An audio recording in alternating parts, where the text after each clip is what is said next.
প্রধানমন্ত্রী ও BNP chairman Tarique Rahman বলেছেন, সরকার police বাহিনীকে এমন রূপ দিতে চায় যা হবে সত্যিকারভাবে জনবান্ধব। পুলিশ প্রশাসন হল সরকারের আয়না। দুর্নীতি সন্ত্রাসের ঘটনাকে রাজনৈতিক পরিচয় নয়, ব্যক্তি হিসেবে বিবেচনা করুন।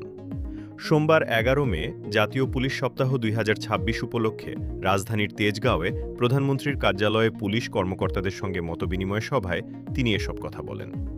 তারেক রহমান বলেন, গণতান্ত্রিক ব্যবস্থায় সরকার যেমন চিরস্থায়ী নয়, তেমনি প্রশাসনের কোনো পদই কারো জন্য চিরকাল সংরক্ষিত থাকে না।